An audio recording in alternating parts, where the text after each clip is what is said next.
I mean, I also heard you speak about like greatness versus popularity, and I thought that was is fitting to this sort of topic, because most of the songs today, to my taste or to my ears, is more about being popular than creating something great.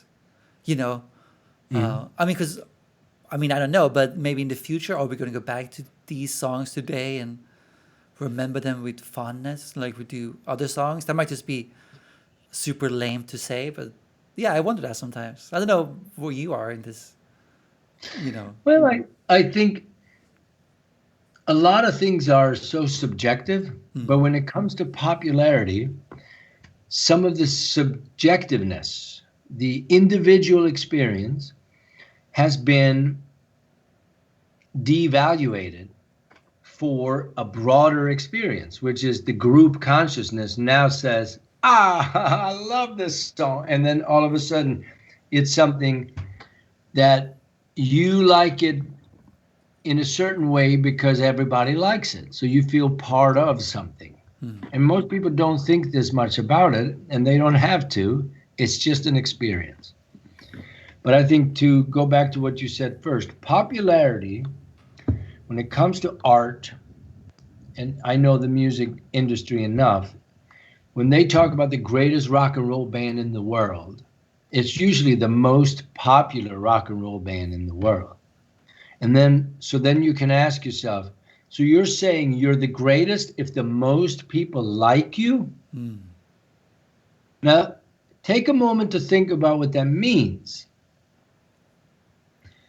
So now you can get into political leaders, you can get into political systems, job attraction. A size 32 gene is the greatest gene ever because most people have that size or whatever. You can take it anywhere and you realize it doesn't quite apply. It means it's the most popular Hmm. band in the world.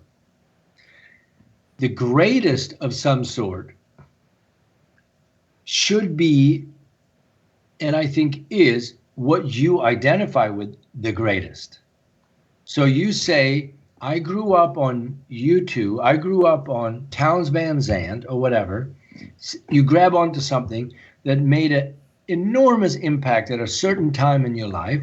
So it has now become the greatest impact in your life.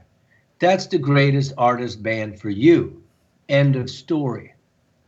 You can't compare these impacts with each individual human on the planet. It's impossible. But popularity you can measure, like jumping and throwing, the size and the height. They're all there. You can actually say, yes, they sold 40 million records. Hmm. They are the most popular. Right on. That doesn't mean they're bad, doesn't mean it's not good. It just means most people have that taste. They enjoy that. Hmm. Great. But if you strive for greatness, you have to really understand that you have, as an artist or a musician, you have a specific voice. That's why you're born. You're not born to be like someone else. You're born to be exactly you. That's your gift to the planet. Hmm. And in history, Niclas is going to be one and never again. So if you think about the opportunity each artist has to go, oh my God, I get one shot. They're going to want to be great. They're going to want to be great. They want to say the right things and play these beautiful, pieces of music. But as soon as you shift it and you say, I want to be the most popular, you're going to forget about who you are because you want to mix yourself with the masses. And that's okay too. But you cannot measure that in greatness. Hmm. There's no there's no physical scientific way to do that. Hmm. Does that make sense? Yeah, totally, man. I mean, that's very well put. I really, yeah, it requires some, thinking. But I really liked it. I mean, I understand what you're saying, and I think most people or most musicians would agree and say, "Yeah, I want to do all that." But then it comes the question, I guess, of well, how do I make it for a living? Yeah, You yeah. know. Because I guess there needs to be some balance, right? Or No, there doesn't have to be a balance, but if right. you want it to be a balance, then absolutely. And that's what I was saying before. I've gone in and out of this. I spent times when it's about the career, popularity.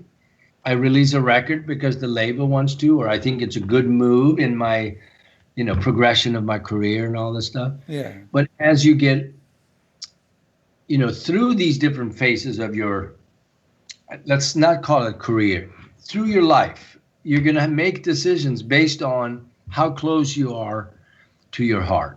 You're either very far away from your heart or you're really close to your own heart. And once you discover that the closer you get to your own spirit and your soul and your heart, your decisions are different. Then you just kind of feel, you feel gratitude for the ability to express yourself, or for a good meal, or for good friends, or if you're married and have kids, like other things become much more valuable. And the music then just becomes part of your everyday living. It's not that important. I think great things can come out of that. I love producing unknown, fairly amateurish artists as well.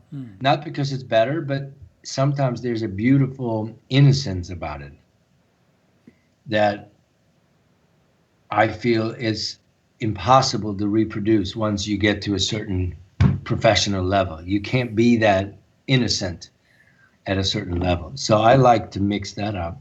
Right.